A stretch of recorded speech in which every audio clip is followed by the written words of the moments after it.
Hello, स्वागत है आप सबों का मेरे फिजिक्स क्लास में। और आज के क्लास में हम लोग स्टार्ट करने जा रहे हैं क्लास 11 का सबसे इंपॉर्टेंट चैप्टर, जो क्या है, जो है आपका काइनेमेटिक्स। काइनेमेटिक्स में जनरली हम लोग पढ़ने वाले हैं सबसे पहले क्या, motion in a straight line, different types of motion, equation of motions और स्केलर और वेक्टर्स के बारे में। तो जल्दी से आप पेन और कॉपी लेके तैयार हो जाओ और शुरू करो इस चीज को समझना कि आखिर ये काइनेमेटिक्स में मोशन क्या होता है। हाँ जी, मोशन क्या होता है। तो सबसे पहला चीज आपको जो समझना है वो है फ्रेम ऑफ रेफरेंस। क्या समझना है इंपॉर्टेंट, फ्रेम ऑफ रेफरेंस, है ना। स्थिति के संदर्भ में आपको समझना है चीजों की, जो और सारी वस्तुएं हैं उसकी स्थिति। तो जनरली जो है फ्रेम ऑफ रेफरेंस, उसमें आप जैसे देख पा रहे हो कि क्या है, 3 कोऑर्डिनेट है आपका x, y और z। और इस तीनों कोऑर्डिनेट में जो एक कोऑर्डिनेट है उस पर बस जा रही है और बीच में आप खड़े हो। जी हाँ, आप खड़े हो और आप चीजों को देख रहे हो अपने पर्सपेक्टिव से, और जो बस में बैठा आपका दोस्त है ना, वो देख रहा है अपने पर्सपेक्टिव से।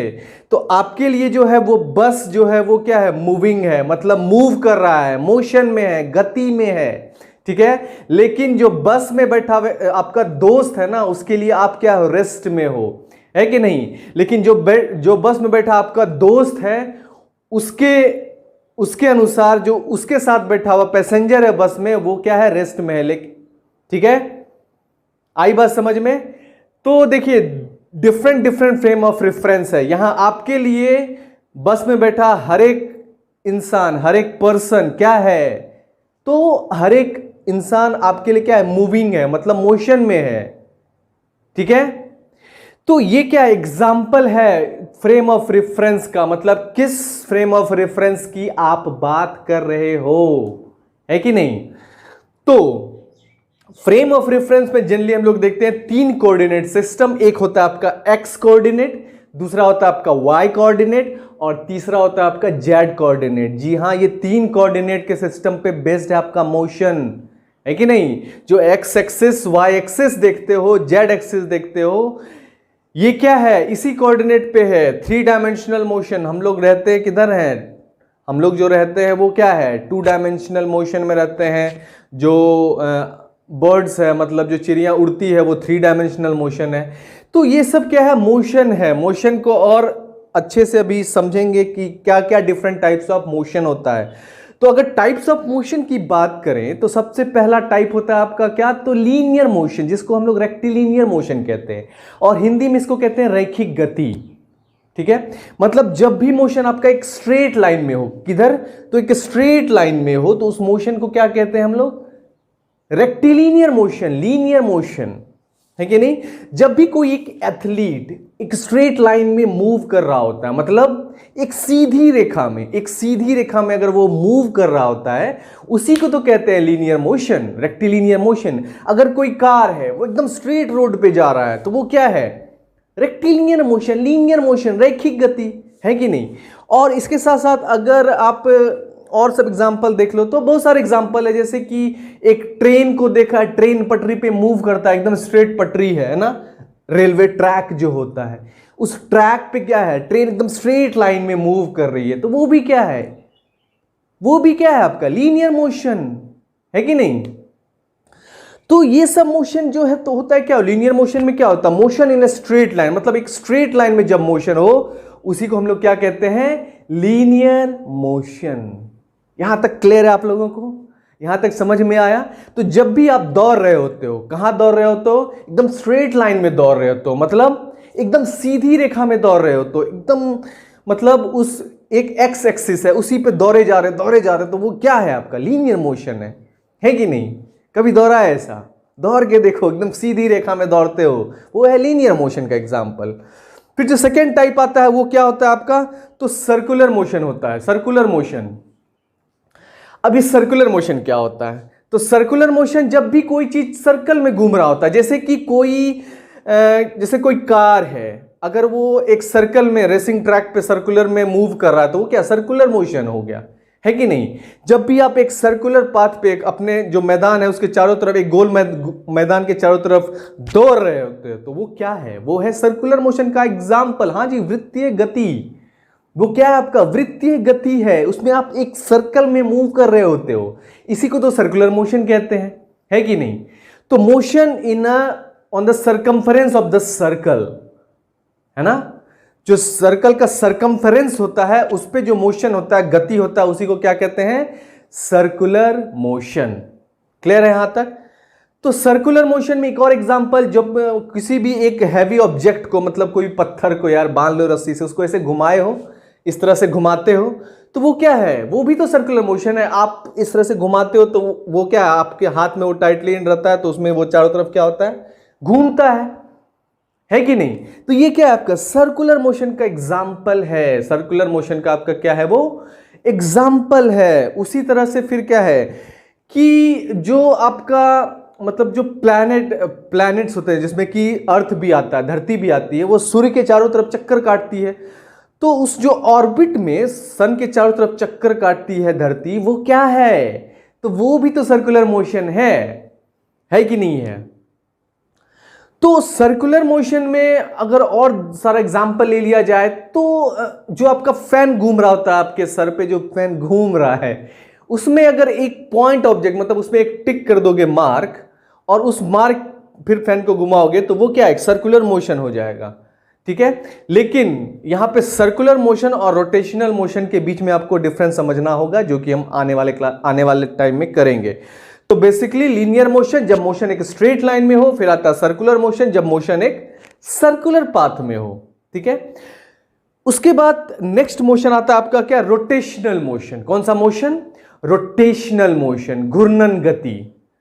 सबसे पहले था रैखिक गति, दूसरा था आपका वृत्तीय गति, तीसरा है आपका घूर्णी गति, घूर्णन गति। तो रैखिक गति से आपको समझ में आ गया कि क्या होता है। तो रैखिक गति होता है जब एक सीधी रेखा में गति हो, मोशन हो, स्ट्रेट लाइन में मोशन। फिर सर्कुलर मोशन मतलब वृत्तीय गति, जब एक सर्कुलर पाथ में मोशन हो, एक वृत्तीय पाथ में मोशन हो, उसको कहते हैं सर्कुलर मोशन। फिर जब आपका रोटेशनल मोशन क्या होता है, जब ये पूछा जाए तो रोटेशनल मोशन क्या होगा? तो रोटेशनल मोशन होगा जैसे कि धरती अपने अक्ष पे घूमती है और 24 घंटा में क्या करती है? कंप्लीट करती है घूमना, है कि नहीं? उसी से तो रात और दिन होता है ना? इस तरह से धरती जो घूमती है सूर्य के चारों तरफ, उससे सीजन बदलते हैं। गर्मी का मौसम आता है, ठंड का मौसम आता है, बरसात का मौसम आता है। लेकिन जब धरती अपने अक्ष पे घूमती है तो उससे रात और दिन का होता है ना। तो धरती जब अपने अक्ष पे 23.5 डिग्री पर घूम रही होती है, तो वो क्या है? वो एक एक्सिस पे घूम रही होती है। तो जब भी कोई ऑब्जेक्ट एक एक्सिस पे घूम रहा होता है, उसी को क्या कहते हैं? रोटेशनल मोशन कहते हैं। आई बात समझ में? तो रोटेशनल मोशन का ये एक एग्जाम्पल हो गया आपका। सेम उसी तरह से अगर आप देखोगे कि जो फैन होता है, फैन जो होता है उसमें क्या है? वो एक लटका होता है एक हैंगर से, है कि नहीं? तो वो जो है वही एक्सिस है, और उस एक्सिस के चारों तरफ फैन क्या होती है? घूमते रहती है। तो जब एक फैन को पूरा ऑब्जेक्ट माना जाएगा तो उसमें रोटेशनल मोशन होता है। जब उस फैन के ब्लेड पे एक पॉइंट लिया जाएगा तो वो क्या होता है आपका? वो सर्कुलर मोशन होगा। आई बात समझ में? तो ये होता है आपका रोटेशनल मोशन। यहां तक क्लियर है सबका? कोई दिक्कत समझने में? आगे बढ़े फिर तो चलिए।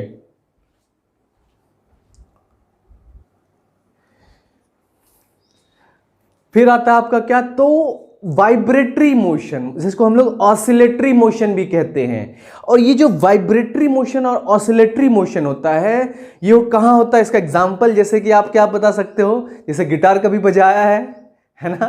गिटार में जो स्ट्रिंग होते हैं, स्ट्रिंग में क्या होता है? टू एंड फ्रो मोशन होता है। वो क्या है आपका? ये टू एंड फ्रो मोशन क्या है आपका? ये तो वाइब्रेटरी मोशन होता है, ऑसिलेटरी मोशन होता है। सेम उसी तरह से जो पेंडुलम है, पेंडुलम जब एक धागे से बांध दोगे एक पेंडुलम को, तो वो क्या? स्ट्रिंग से जो बना पेंडुलम होता है, आगे और पीछे जाता है, तो टू एंड फ्रो मोशन होता है। तो वो क्या है? वो भी तो एक एग्जांपल है आपका वाइब्रेटरी मोशन और ऑसिलेटरी मोशन का। उसे झूला कभी झूला है? झूला ही होगा यार, झूला पे बैठ के भी झूला है, झूले से पीछे से धक्का देता है, उसमें भी क्या होता है? टू एंड फ्रो मोशन होता है। वो भी क्या है आपका? तो वो भी तो ऑसिलेटरी और वाइब्रेटरी मोशन है। तो ये सब एग्जाम्पल है आपका क्या, मोशन का, जिसमें आपने देखा कि डिफरेंट टाइप्स ऑफ मोशन होता है, जिसमें आप देखा कि motion in a straight line, एक सीधी रेखा में गति, फिर देखा आपने motion in a circular path, उसको क्या कहते हैं, सर्कुलर मोशन कहता है। जब एक वृत्त में कोई भी ऑब्जेक्ट घूमता है तो उसको क्या कहते हैं, सर्कुलर मोशन, वृत्तीय गति। फिर क्या देखा आपने, रोटेशनल मोशन क्या होता है, घूर्णन गति, जब एक एक्सिस ऑफ रोटेशन होता है और उसी एक्सिस ऑफ रोटेशन पे जब ऑब्जेक्ट घूमता है तो उसको क्या कहते हैं, रोटेशनल मोशन कहते हैं। सेम इसी तरह से आपने देखा कि वाइब्रेटरी मोशन, ऑसिलेटरी मोशन क्या होता है, जिसमें एक पॉइंट से एक सर्टेन पॉइंट से टू एंड फ्रो मोशन, आगे और पीछे मोशन जो होता है उसी को क्या कहते हैं, वाइब्रेटरी या ऑसिलेटरी मोशन कहते हैं। तो ये आपका डिफरेंट टाइप्स ऑफ मोशंस होते हैं। आई बात समझ में? तो इसलिए याद रखिए कि फ्रेम ऑफ रेफरेंस, फिर एक्स वाई जेड कोऑर्डिनेट और फिर मोशन के टाइप्स पे ही डिपेंड करता है आपका ये सारा कंसेप्ट। ठीक है, सेम इसी तरह से अब आने वाले क्लासेस में हम लोग देखेंगे कि वेक्टर्स, जो कि बहुत इंपॉर्टेंट आपके समझने के लिए, स्केलर और वेक्टर का डिफरेंस क्या होता है, क्योंकि स्केलर में और वेक्टर का समझना पूरे फिजिक्स में बहुत इंपॉर्टेंट है और ये 11th से लेकर 12th तक आपको काम आने वाला है। और इस वेक्टर में आपको देखना है कि स्केलर्स क्वांटिटी और वेक्टर क्वांटिटी में क्या डिफरेंस होता है, फिर वेक्टर का जो ट्रायंगल लॉ ऑफ एडिशन क्या होता है, फिर पैरेललोग्राम लॉ ऑफ एडिशन क्या होता है। तो इसके नेक्स्ट वाले वीडियो में हम लोग इन सारी चीज़ों को एक तरह से अच्छे से इसको देखेंगे 1 by 1। ठीक है, तो चलिए बस आज के लिए बस इतना ही, बस इसको समझिए और अगर समझ में नहीं आ रहा है तो इसको रिपीट मोड में देखिए, आपको समझ में आएगा। फिर नेक्स्ट क्लास में हम लोग मिलते हैं एक नए टॉपिक के साथ जो कि है स्केलर और वेक्टर। ठीक है,